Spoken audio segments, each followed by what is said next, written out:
So, the other day I was chatting with my friend who's starting in France. If you're watching this, no. When you're watching this, you know who I'm talking about. Anyway, she was complaining how she barely speaks to native people because she's terrified of making mistakes. And you know, as a dedicated friend that I am, my instinctive reaction was, what? Oh my god, dude, something is wrong with the connection. I can't hear anything. Maybe another time, okay? I'm just kidding. Jeez. On a more serious note, making mistakes is kind of a big deal actually, especially when you want to impress people that need to be impressed. For example, your employer, your favorite celebrity, someone you have a crush on but never had a chance to approach. So I've thought about it pretty hard, and by pretty hard I mean when I brush my teeth, and I've come up with a few ideas. This is what I cannot stand about Korean dramas. It takes about a few dozens of episodes for the hero and the heroine to be holding hands, which is crazy.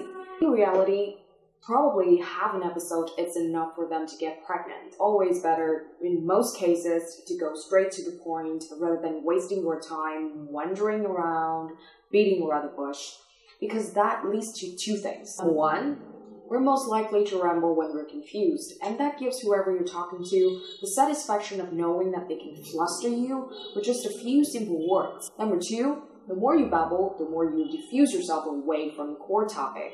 The further away you are, the less you make sense. The more confused you get, and the more you ramble. It's basically a vicious cycle. You don't want to get into that. This is not to be mistaken with taking a long time to answer. Because, you know, when people say something to you, so what do you think about this movie? It's kind of expected that you have an instant reaction in return. Otherwise, it's kind of unnerving to see someone you're talking to all of a sudden frozen and zoned down.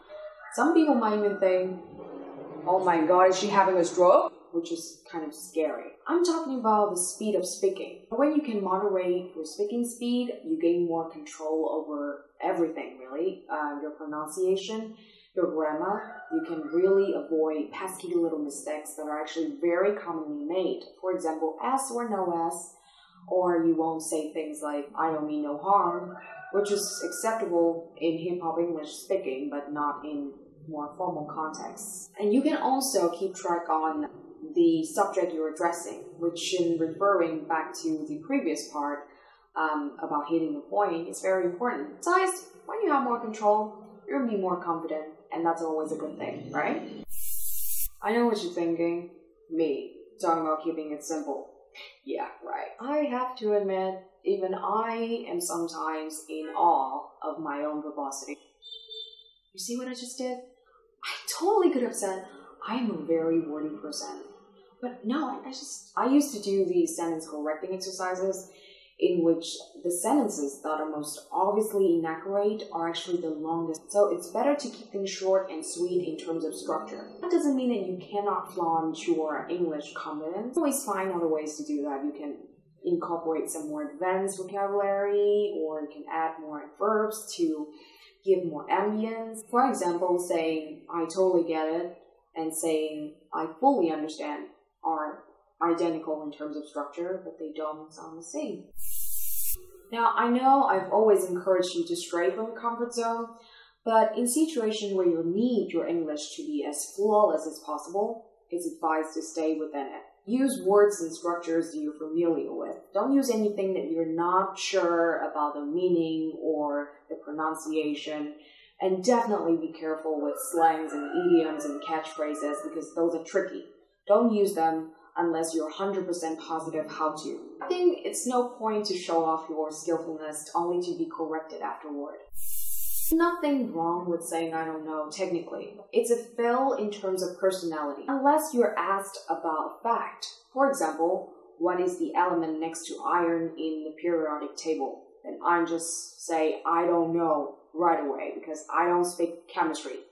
Period. But if people ask for your opinion, then why not give them yours? I understand that we feel self-conscious sometimes about our opinions, whether they sound silly, unrealistic, naive. But opinions aren't supposed to be subjective. They don't have to be right or wrong. You can say you think the sky is pink and it's fine as long as you're fine with it because it's your opinion. It's up to you. In conclusion, I think the key to mitigate the chance of your making mistakes is to gain more control. Control over the content of speaking, control over the manner of delivering the information, as well as your personality. Hope you find this video helpful. I'll see you next time.